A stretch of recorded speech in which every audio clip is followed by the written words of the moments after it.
Oke, kita lanjutkan pembahasan soal latihan dan prediksi OSN IPA SMP tahun 2026.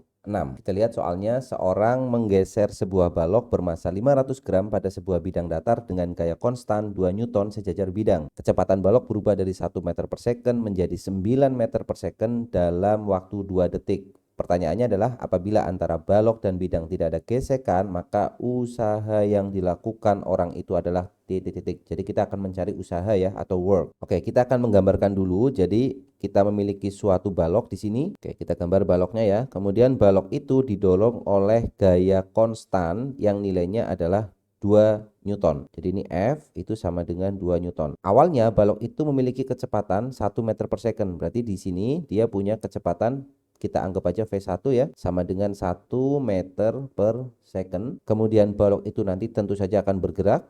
Nah, misalkan baloknya akan bergerak dan berpindah ke kanan di sini. Pada saat waktunya 2 detik, maka dia punya kecepatan yang nilainya V2, yaitu 9 meter per second. Dari posisi 1 ke posisi 2 di sini dia membutuhkan waktu selama 2 detik atau 2 second. Pertanyaannya adalah usahanya berapa ya? Usaha itu simbolnya kita menggunakan W atau work ya. Usaha itu berapa? Nah, untuk mencari usaha ini kita bisa menggunakan beberapa metode ya. Yang pertama, kita bisa pakai persamaan usaha W itu kan adalah F kali S kan, gaya dikalikan perpindahan. Nah, gayanya kita belum tahu gayanya berapa. Oh, gayanya sudah tahu ya, 2 Newton. Tapi perpindahannya kita belum tahu untuk nilainya. Maka kita harus cari tahu dulu perpindahannya. Dengan menggunakan apa? Dengan menggunakan persamaan GLBB. Jadi, untuk bisa menghitung perpindahan, kita harus menghitung percepatan yang dimiliki oleh benda tersebut. Berarti kita pakai persamaan GLBB ya, seperti soal sebelumnya. Kita bisa mencari nilainya dengan menggunakan S itu sama dengan V0 kali T dikalikan dengan setengah ditambah dengan setengah dikalikan A dikalikan T kuadrat. Muncul lagi masalah baru, yaitu di sini kita juga belum tahu A-nya. Maka untuk mencari A-nya kita gunakan persamaan GLBB lagi, yaitu VT sama dengan V0 plus AT karena dia dipercepat. VT-nya 9, V0-nya 1 ditambah A dikali waktunya 2. 9 kurang 1, 8 sama dengan 2A. Berarti kita bisa mendapatkan nilai A-nya sama dengan 4 meter per sekon kuadrat. Setelah kita mendapatkan nilai A, maka kita bisa menghitung nilai S-nya, yaitu S sama dengan V0-nya adalah 1, waktunya adalah 2, ya, V0 1, waktunya 2 ditambah dengan setengah dikalikan A-nya adalah 4, waktunya adalah 2 kuadrat. Berarti nilai S-nya sama dengan 1 kali 2 adalah 2 plus 4 dikalikan setengah itu 2, 2 dikalikan 4 berarti sama dengan 8. Berarti S-nya itu sama dengan 2 ditambah 8 sama dengan 10 meter. Selanjutnya kita bisa masukkan ke persamaan usaha. Apa itu usaha? W itu sama dengan gayanya adalah 2, S-nya adalah 10. Maka W-nya sama dengan 20. Semua satuan sudah dalam SI, maka kita nyatakan dalam satuan SI yaitu Joule ya. Maka jawabannya yang B. Selanjutnya, untuk mencari usaha itu kita juga bisa menggunakan persamaan seperti ini. Usaha total itu sama dengan delta EK ya. Ini namanya teorema usaha energi. Jadi usaha itu sama dengan delta EK. Berarti usaha sama dengan EK akhir atau EK2 dikurangi dengan EK1. Kita tahu bahwa energi kinetik itu persamaannya adalah setengah dikali massa dikali kecepatan kuadrat. Nah, EK-nya setengah mv kuadrat. Maka kalau kita ingin menghitung EK2 berarti sama dengan setengah dikalikan massa dikalikan V2 kuadrat dikurangi setengah dikalikan massa dikalikan V1 kuadrat untuk yang EK1.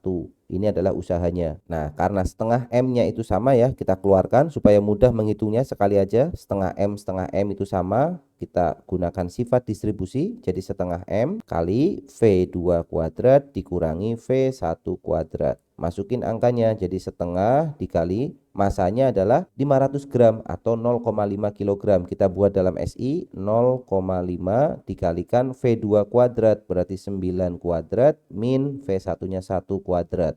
Maka ini sama dengan bagian yang ini kita hitung ya, 9 kuadrat itu 81 dikurangi 1. Ini berarti 81 min 1, maka jawabannya adalah 80. Berarti ini kalau kita hitung, kita akan dapat jawaban 80 ya. 80 dikali setengah adalah 40, 40 dikali 0,5 juga kita dapat jawabannya 20. Maka jawabannya adalah 20 Joule. Jadi dengan menggunakan persamaan usaha sama dengan Fs atau usaha sama dengan delta EK, kita akan mendapatkan angka yang sama ya, atau jawaban yang sama, yaitu 20 Joule. Kita lanjutkan soal berikutnya. Tony memindahkan sebuah peti seberat 250 Newton ke bak truk menggunakan bidang miring. Jarak mendatar antara dasar bidang miring dengan bak truk adalah 4 meter. Jika gaya dorong yang dikerjakan Tony sebesar 150 Newton, maka tinggi penumpu lain adalah titik-titik. Oke, jadi misalkan kita punya bak truknya di sini ya, ini adalah bak truknya, kemudian ini adalah tanah, maka bidang miringnya seperti ini. Nah, ini adalah bidang miring yang dipakai kan, karena dia menggunakan bidang miring. Nah, bidang miringnya seperti ini. Kemudian Tony ingin memindahkan balok dari bawah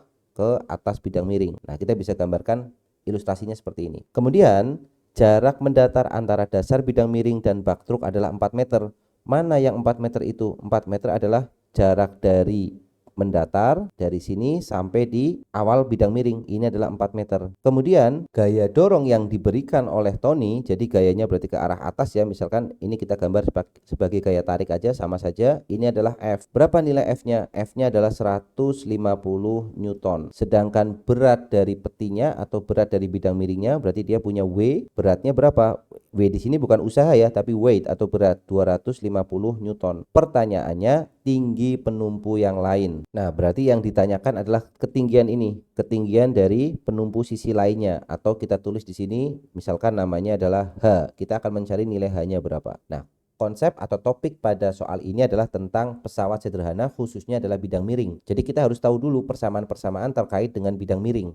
Yang pertama, jika kita mengetahui suatu bidang miring yang punya jarak kemiringan S, kemudian dia punya ketinggian H seperti ini, maka bidang miring itu akan memiliki keuntungan mekanik ya, Km yang untuk bidang miring. Apa Km-nya? S per H. Itu persamaan keuntungan mekanik yang dimiliki oleh bidang miring. Selanjutnya, keuntungan mekanik itu juga bisa kita rumuskan sebagai Km itu adalah perbandingan antara W dan F. Jadi perbandingan antara beban atau loadnya dengan effortnya atau gayanya atau kuasa ya. Km itu sama dengan W per F. Nah, kita tinggal mengkombinasikan dua persamaan ini ya. Jadi persamaan yang pertama, kita cari terlebih dahulu nilai dari Km-nya dengan menggunakan bebannya dan gayanya atau kuasanya. Berarti Km itu sama dengan bebannya adalah 250 Newton dibagi dengan kuasanya adalah 150 Newton. Kita coret nolnya, kita sama-sama bagi dengan 5 ya. Berarti 25 dibagi 5 dapat 5, 15 dibagi 5 dapat 3. Berarti keuntungan mekanik bidang miring itu adalah 5 per 3. Kemudian dengan cara yang sama, maka kita akan hitung juga Km tapi dengan menggunakan persamaan satunya, yaitu S per H ini. Berarti Km itu juga sama dengan, kita tulis di sini, Km itu sama dengan S per H. Bukankah nilai Km-nya sudah kita dapatkan di sini, Km-nya? Yaitu 5 per 3, kita masukkan, Km itu sama dengan 5 per 3, S-nya kita belum tahu, kemudian H-nya juga kita belum tahu. Dua-duanya kita belum tahu, tetapi kita tahu nilai dari jarak mendatarnya ini 4 ya. Jadi kita bisa gunakan persamaan Pitagoras di sini. Kalau kita punya segitiga, ini perhatikan segitiga siku-sikunya. Nah, kalau kita beri nama ya, segitiga siku-siku itu sisi miringnya adalah S, kemudian sisi tegaknya adalah H, maka kita bisa pakai Pitagoras, yaitu S kuadrat itu sama dengan H kuadrat ditambah dengan 4 kuadrat ya. Sisi miring kuadrat sama dengan sisi tegak kuadrat, kita jumlahkan. Nah, dari persamaan yang sebelumnya kita dapatkan yaitu 5 per 3 sama dengan S per H. Di sini kita bisa dapat hubungannya, yang kita cari H, berarti kita harus ubah H dalam S. Artinya gini, kita punya 5H sama dengan 3S. Berarti S-nya kita bisa ganti S sama dengan 5 per 3H. Nah, ini S-nya. Persamaan S ini kita masukkan ke persamaan yang terakhir kita dapatkan ya, yaitu S kuadrat sama dengan H kuadrat ditambah 4 kuadrat. Masukkan di sini. Jadi, kita masukkan persamaannya. S kuadrat artinya 5 per 3H dikuadratkan sama dengan H kuadrat ditambah 4 kuadrat, langsung aja kita ganti 16 ya. 5 per 3H kuadrat artinya 5 kuadrat itu 25, 3 kuadrat itu 9, 25 per 9H kuadrat dikurangi dengan H kuadrat sama dengan 16. Nah, sekarang kita kerjakan dikurangi karena ini kita langsung pindah ya, H kuadratnya pindah ke kiri, maka minus 25H kuadrat dikurangi H kuadrat, 25/9 H kuadrat dikurangi H kuadrat, samakan penyebutnya 9, berarti jadinya 25H kuadrat minus 9H kuadrat sama dengan 16. Oke, kita lanjutkan perhitungannya di sini. 25 dikurangi 9 itu sama dengan 16. Berarti kita dapat 16H kuadrat dibagi dengan 9 sama dengan 16. 16H kuadrat sama dengan kali 9 semua, 16 kali 9. 16-nya bisa kita coret, maka kita dapatkan ini 9 tadi. H kuadratnya sama dengan 9 atau nilai H-nya sama dengan akar dari 9 sama dengan 3 meter. Berarti ketinggiannya tadi adalah 3 meter. Maka jawabannya yang tepat adalah yang D, seperti itu. Kita lanjutkan soal nomor 13. Pada seutas tali yang diregangkan merambat gelombang dengan periode 2,5 second dan panjang gelombang 100 cm. Jika pada tali tersebut merambat gelombang frekuensinya 0,2 Hz, maka panjang gelombangnya adalah titik-titik. Oke, jadi ada dua kasus ya di sini. Yang pertama ada tali yang merambat dengan panjang gelombang dengan periode dulu ya. Jadi di sini kita tahu periode yang pertama adalah 2,5 second. 2,5 second, kemudian panjang gelombangnya atau lambdanya itu sama dengan 100 cm. Nah, informasi ini kita dapatkan dari pernyataan pada kalimat yang pertama nih ya. Jadi panjang gelombangnya 100 yaitu periodenya saat 2,5 second. Nah, dari sini apa yang bisa kita hitung? Kalau kita memiliki periode dan panjang gelombang, maka kita bisa hitung kecepatannya ya. Kecepatan gelombang itu sama dengan lambda dibagi dengan periode atau lambda dikali frekuensi ya. Berarti V-nya sama dengan lambda per T. Berarti V-nya sama dengan lambdanya adalah 100 cm. Kita biarkan satuannya cm karena jawabannya juga dalam cm. V sama dengan 100 dibagi 2,5. 100 per 2,5. Artinya nilai V-nya sama dengan 40 cm per second. Nah, sekarang kita sudah tahu bahwa gelombang tersebut merambat dengan kecepatan 40 meter per second. Berikutnya kita masuk ke data yang kedua, yaitu bagaimana kalau pada tali tersebut frekuensinya 0,2, panjang gelombangnya menjadi berapa kalau dia punya frekuensi 0,2? Maka kita masukkan lagi persamaan kecepatan gelombang dalam bentuk frekuensi. 1 per periode kan sama dengan frekuensi, berarti lambda sama dengan V sama dengan lambda kali frekuensi. V-nya sudah kita dapatkan 40, lambdanya mau kita cari, frekuensinya 0,2. Berarti kita dapat 40 dibagi dengan 0,2 sama dengan lambda. 40 dibagi 0,2 itu kan sama kayak 400 dibagi dengan 2 ya. Kita kalikan 10 per 10 untuk menghilangkan desimal yang bawah. Maka dapatlah nilai lambdanya yaitu sama dengan 200, apa satuannya? Cm.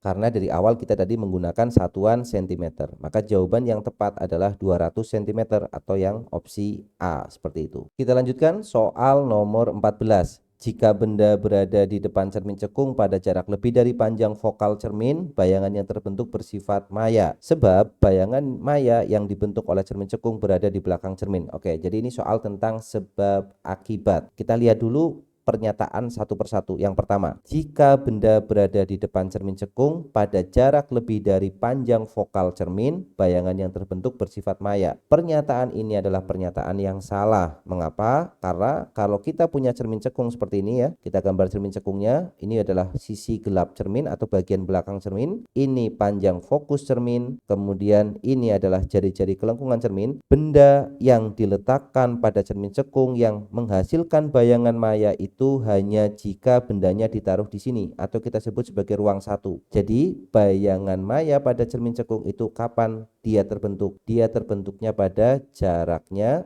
saat benda ya, jadi dia diletakkan atau terbentuk bayangan maya itu jika benda diletakkan pada jarak kurang dari jarak fokus atau kita sebut sebagai bendanya di ruang satu. Maka pernyataan yang pertama ini adalah pernyataan yang salah. Kemudian sebabnya apa? Bayangan maya dibentuk cermin cekung berada di belakang cermin, betul ya. Jadi kalau ada bayangan maya itu letaknya pasti di belakang cermin. Ini adalah pernyataan yang benar. Jadi untuk jawaban di soal ini hanya ada satu yang benar atau yang C. Oke, kita bisa simulasikan ya jawaban kita tadi pada persoalan ini. Jadi bagian yang berwarna kuning di sini adalah titik fokus lensa. Tadi kita sebutkan bahwa bayangan maya itu terbentuk kalau bendanya itu di depan atau pada jarak kurang dari fokus lensa ya. Jadi seandainya kita letakkan benda di sini, maka bayangannya adalah bayangan yang maya. Mana bayangannya? Bayangan maya itu harus terbentuk di belakang cermin. Nah, sekarang kalau kita letakkan, inilah bayangan mayanya ya. Jadi kita letakkan, nah sebelah kanan. Sifatnya adalah maya, tegak, dan diperbesar. Kalau kita letakkan di sebelum fokus. Tetapi kalau kita letakkan bendanya setelah fokus atau jarak lebih besar dari fokus, bayangannya akan terbentuk bayangan nyata. Ini kita lewatkan fokus, nah maka sudah terbentuk bayangan nyata. Sifatnya adalah nyata, terbalik, diperbesar. Kalau bayangnya di sini, semakin kita mundur bayangannya semakin kecil ya. Kapan dia mengecil? Kalau jaraknya lebih dari 2 kali jari-jari kelengkungannya. Jadi pada saat diletakkan lebih besar daripada fokus bendanya, pasti terbentuknya bayangan nyata. Bayangan nyata itu adalah bayangan yang dihasilkan dari perpotongan sinar-sinar yang dipantulkan, atau lebih tepatnya sinar istimewa ya. Sedangkan bayangan maya itu kalau kita perpanjang sinarnya baru berpotongan. Ya, di sini ada garis putus-putusnya baru dia berpotongan. Bayangan seperti itu namanya bayangan maya. Jadi jawabannya terkonfirmasi ya. Dan letak dari bayangan maya tadi adalah di belakang cermin. Bagian kanan itu belakang cermin ya. Jadi jawaban yang pernyataan kedua itu betul, bahwa bayangan maya itu terletak di belakang cermin. Sedangkan yang pertama, kalau lebih panjang dari jarak fokal atau jarak fokus, bayangannya harusnya terbentuk bayangan nyata, bukan bayangan maya. Seperti itu. Oke, kita lanjut soal nomor 15. Karena ada kesalahan teknis, kereta api Argo Wilis dan kereta barang melaju dalam arah saling mendekat pada rel yang sama. Kereta api Argo Wilis melaju dengan kecepatan 25 meter per second, sedangkan kereta barang dengan kecepatan 15 meter per second. Ketika jarak antara lokomotif dan kedua kereta sama dengan 1000 meter, kedua masinis mengaktifkan rem sehingga setiap kereta mengalami perlambatan tetap sebesar 0,1 meter per second kuadrat. Maka, jadi ini jawabannya ada banyak ya. Kita harus menghitung satu persatu. Kita akan gambarkan dulu, misalkan peristiwanya seperti ini ya. Yang pertama, kita punya kereta Argo Wilis, kita sebut aja, kita beri simbol A di sini. Dan yang kedua, kita punya kereta barang. Kereta barangnya kita sebut B di sini, A dan B. Mereka melaju dalam arah yang saling berlawanan seperti ini, kereta Argo Wilis dan kereta barang, yang mana kereta Argo Wilis memiliki kecepatan awalnya adalah 25 meter per second, sedangkan kereta barangnya pada saat yang sama dia punya kecepatan 15 meter per second. Nah, karena tahu mereka pada arah yang sama, dia ngerem dua-duanya. Perlambatannya untuk kereta Argo Wilis berarti ke arah kiri, perlambatannya untuk kereta barang berarti juga ke arah yang berlawanan, ke arah kanan. Yang mana perlambatannya di sini adalah 0,1 meter per second kuadrat. Ini juga sama, 0,1 meter per second kuadrat nilai dari A-nya. Nah, sekarang kita akan cek dulu apakah mereka berdua itu bertabrakan atau tidak dengan cara menghitung jarak hentinya atau stopping distance-nya. Jadi kita akan hitung nih, kapan kereta Argo Wilis akan berhenti. Jadi jarak henti kereta Argo Wilis ya, kita tulis seperti ini aja, jarak henti yang A. Persamaan yang kita pakai adalah persamaan GLBB, VT kuadrat sama dengan V0 kuadrat min 2AS, karena dia diperlambat. VT-nya karena dia berhenti berarti harus 0, V0-nya 25, berarti 25 kuadrat dikurang 2 dikali perlambatannya adalah 0,1 dikalikan jarak hentinya adalah S. Sehingga kalau kita hitung 25 kuadrat itu 625 ya, 2 dikalikan 0,1 itu 0,2 S, berarti pindah ke kiri langsung, 0,2 S sama dengan 625. Berarti nilai S-nya itu sama dengan 625 dibagi dengan 0,2. Berarti sama dengan 3125, 3125 meter. Nah, jelas terjadi tabrakan. Mengapa terjadi tabrakan? Karena pada saat mereka berdua direm itu jaraknya itu hanya 1000 meter ya. Jadi jarak ini tuh hanya 1000 meter. Berarti kalau kereta Argo Wilisnya itu berhenti setelah menempuh jarak 3125, berarti terjadi tabrakan. Sehingga pilihan yang nomor 1 pasti benar ya. Nomor 1 ini kereta Argo Wilis menabrak kereta barang itu benar. Berarti yang ada satunya pasti benar. Maka kemungkinannya tinggal A sama B. C sama D bisa kita abaikan. Sekarang kita lihat yang pilihan kedua. Tabrakan terjadi pada detik 26,8 saat mulai pengereman. Nah, untuk tahu tabrakannya kapan, kita harus menghitung juga jarak hentinya yang kereta barang. Jadi jarak henti untuk yang B ya. Kecepatan awalnya itu 15, maka kita bisa hitung di sini berarti VT kuadrat sama dengan V0 kuadrat min 2AS. Berhenti berarti VT-nya 0, V0-nya adalah 15 kuadrat dikurangi dengan 2 dikalikan 0,1 dikalikan S ya, karena perlambatannya sama, yaitu sama-sama diperlambat 0,1. Berarti 15 kuadrat itu adalah 225, 0,1 dikali 2 dikali S 0,2 S. Pindah ke ruas kiri. Maka di sini kita dapat nilai S-nya yaitu 1125 meter. Nah, artinya dia juga sudah lewat 1000 ya. Jadi kereta barangnya juga berhentinya harus 1125. Pasti dia juga tabrakan ya. Jadi kereta barangnya belum berhenti, Argo Wilisnya belum berhenti, maka terjadi tabrakan. Sekarang kita lihat untuk opsi yang kedua. Tabrakan terjadi pada detik ke 26,8 saat pengereman dimulai. Nah, jadi kita harus mengandaikan seperti ini. Awalnya kereta Argo Wilis dan kereta barang kan terpisah pada jarak 1000 ya. Jadi ini terpisah pada jarak 1000 meter. Kemudian mereka berdua direm, ini Argo Wilis, ini barang. Kita misalkan tabrakannya terjadi di posisi ini.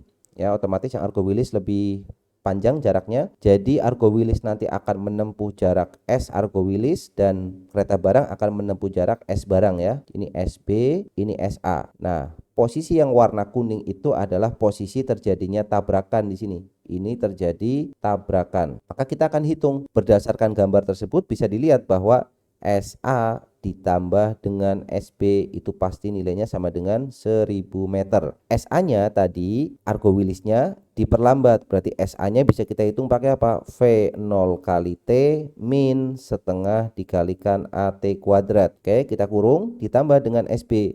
SB-nya sama V0 kali T, kemudian min juga setengah dikalikan AT kuadrat. Tapi V0-nya berbeda ya, sama dengan 1000. Selanjutnya tinggal kita masukkan V0-nya yang A tadi 25T dikurangi dengan setengah dikali 0,1 dikali T kuadrat ditambah V0-nya B-nya adalah 15 kali T dikurangi setengah dikali 0,1 dikali T kuadrat sama dengan 1000. Yang ada T-nya kita kumpulkan 15 ditambah dengan 25 berarti kita dapat 40. Yang ada T kuadratnya juga kita kumpulkan ya, minus setengah 0,1 T kuadrat minus setengah 0,1 T kuadrat min setengah jadinya 1. Berarti bentuk persamaannya bisa kita ubah jadi 40T dikurangi 0,1 T kuadrat sama dengan 1000. Jadi persamaan yang terakhir kita dapatkan tuh dengan mengumpulkan yang T dengan T, yang T kuadrat dengan T kuadrat ya. Lalu kita susun ulang. Ya, kita buat sama dengan 0 di ruas kiri, berarti 0,1-nya pindah ke kanan, 0,1 T kuadrat min 40T plus 1000. Nah, biar mudah kita kalikan dengan 10 semuanya. Berarti 0 sama dengan T kuadrat min 400T plus 10.000 ya. Jadi 0-nya tambah 1. 1, 2, 3, 4. Betul. Sekarang kita punya persamaan bentuknya adalah persamaan kuadrat kayak gini. Maka kita menyelesaikan persamaan kuadrat ini untuk mendapatkan nilai T. Apakah persamaan ini bisa difaktorkan? Kalau tidak bisa, maka kita akan menggunakan rumus ABC ya. Kalau nggak bisa difaktorkan, kita pakai ABC. Kalau bisa, kita faktorkan. Oke, kita akan coba dulu mencari pemfaktoran ya dengan cara pemfaktoran. Caranya adalah kita akan cari bilangan yang kalau dijumlahkan negatif 400 dan kalau kita kalikan jawabannya positif 10.000 ya. Ternyata kalau kita cari tidak ada bilangan yang seperti itu, maka mau tidak mau persamaan ini harus kita selesaikan dengan menggunakan rumus ABC ya. Jadi kita akan selesaikan persamaan kuadratnya dengan rumus ABC. Apa rumusnya? Untuk persamaan kuadrat yang bentuknya adalah AX kuadrat ditambah dengan BX ditambah dengan C sama dengan 0, maka untuk mencari X-nya rumus ABC-nya adalah min B plus minus akar dari B kuadrat min 4AC dibagi dengan 2A. Itu persamaan rumus ABC-nya. Sekarang kita masukkan di sini X-nya berubah jadi T ya, hanya berubah simbol saja dari X menjadi T di sini. Maka bisa kita masukkan dengan menggunakan rumus ABC, kita akan dapatkan persamaannya T sama dengan min B. Min B itu berarti min dari negatif 400. Nah, ini B-nya nih ya. Jadi yang negatif negatif 400 itu B-nya. Oke, kita tulis di sini ya. A-nya adalah koefisien di depan T kuadrat berarti 1, kemudian B-nya adalah negatif 400 ini B, kemudian C-nya adalah plus 10.000 ini C. Berarti kita dapatkan nilainya adalah min B, berarti min 400 ya. Kita tulis 400 plus minus akar dari B kuadrat. Oke, kita agak pindah ke bagian bawah ya. Jadi ini kita tulis di sini aja. Kemudian plus minus akar dari B kuadrat. Berarti min 400 di kuadrat berarti 16. Nolnya ada 4 ya. 1, 2, 3, 4 atau 160.000. Kemudian dikurangi dengan 4AC. Dikurangi 4. Dikurangi A-nya 1. Kemudian C-nya adalah 10.000 seperti ini. Dibagi dengan 2A. Per 2 dikalikan A-nya 1. Berarti kita dapatkan nilai T-nya sama dengan berapakah nilai T-nya di sini? Berarti kita tinggal menghitung 400 kemudian plus minus akar dari 160.000 dikurang 40.000. Berarti sama dengan akar 120.000 ya. 120.000 dibagi dengan 2. Oke, kita sederhanakan terlebih dahulu ya. Jadi kita buat 120.000 itu kan sama dengan 40.000 dikali 3 ya. 40.000 itu bisa kita akar yaitu 200. Berarti bentuk ini bisa kita tuliskan satu kali lagi, kita sederhanakan. 400-nya tetap kita tulis 400, kemudian plus minusnya. Nah, yang 120.000 ini kita ubah dulu bentuknya. 120.000 itu sama dengan 40.000 dikali 3. Nih, kita tulis di sini ya. Ini kan bisa diganti 40.000 dikali 3. 40.000 itu kalau kita akar bisa yaitu 200. Berarti ini plus minus 200, akar 3-nya kita biarkan, akar 3 dibagi dengan 2. Nah, ini kita sudah dapat nilai dari waktu pada saat mereka bertabrakan. Selanjutnya tinggal kita sederhanakan ya di sini ya. Jadi waktunya ini kalau kita hitung T-nya itu ada 2. Yang pertama adalah 400 ditambah 200 akar 3 dibagi 2. Berarti kita tulis dulu di sini T yang pertama 400 ditambah 200 akar 3 dibagi 2. Tulis dulu 400 plus 200 akar 3 dibagi 2. Yang kedua adalah 400 min 200 akar 3 dibagi 2 ya. Kita copy saja. Tandanya tinggal kita ubah dari positif menjadi negatif. Karena di situ ada plus minus. Nah, tinggal kita selesaikan. Semuanya kita bagi dengan 2. Dapatnya adalah 200 ditambah dengan 100 akar 3. Yang kedua adalah 200 dikurangi dengan 100 akar 3. Nah, kita sudah mendapatkan hasilnya. Lalu kita buat pendekatan ya. Akar 3 itu nilainya sekitar 1,732 ya. Jadi akar 3 itu nilainya sekitar 1,732. Nah, kenapa kita buat desimalnya banyak? Karena jawabannya di sini dalam bentuk desimal, ada desimalnya ya, 26,8 di situ. Apakah betul kalau misalkan kita masukkan salah satu nilainya ada? Yang pertama kita masukkan dulu yang T1 ya. T1-nya kita masukkan, ini T2 ya. Berarti T1 itu berapa nilainya? 200 ditambah dengan 100 dikalikan 1,732. Berarti ditambah dengan 173,2. Berarti hasilnya adalah 373,2. Sedangkan yang T2 itu berarti 200 dikurangi 173,2. Maka hasilnya adalah pas ya 26,8. Jadi mereka bertabrakan itu pada saat 26,8 itu ternyata pernyataan yang benar ya. Jadi yang 373 itu tidak terpakai. Mengapa? Karena tabrakannya cuma sekali ya. Jadi tabrakannya di detik ke 26,8, setelah itu kan mereka nggak bertabrakan lagi. Berarti jawaban yang opsi yang kedua yaitu mereka bertabrakan pada detik ke 26,8 sejak pengereman dimulai itu adalah jawaban yang benar. Jadi nomor 2 juga benar. Maka sudah pasti jawabannya yang A ya. Jadi yang nomor 3 tidak perlu kita cek. Tetapi jika mau dicek apakah bisa? Bisa kalau kita mau cek tabrakan terjadi pada jarak 634 dari posisi saat pengereman dimulai. Nah, ini tergantung dari siapa ini. Kita coba dulu ya. Mungkin yang 634 itu dari kereta Argo Wilis. Kan kita sudah tahu waktu tabrakannya. Berarti kita bisa hitung dengan menggunakan nih untuk yang 634 itu kita cari pakai yang Argo Wilis. Kita hitung, berarti kita dapat persamaan S sama dengan V0-nya adalah 25, waktunya sudah kita hitung 26,8 ditambah dikurangi ya setengah dikalikan 0,1 dikalikan 26,8 dikuadratkan. Nah, karena angkanya cukup jelek ya, kita gunakan bantuan kalkulator dan kalau kita hitung ternyata betul jawabannya adalah 634,08. 8 ya, atau dibulatkan jadi 634 meter. Maka opsi ketiga juga betul. Tapi sebenarnya opsi ketiga itu tidak perlu dihitung karena kita sudah menghitung yang opsi kedua dan pasti benar ya. Berarti jawabannya yang 1, 2, dan 3 atau opsi yang A. Seperti itu.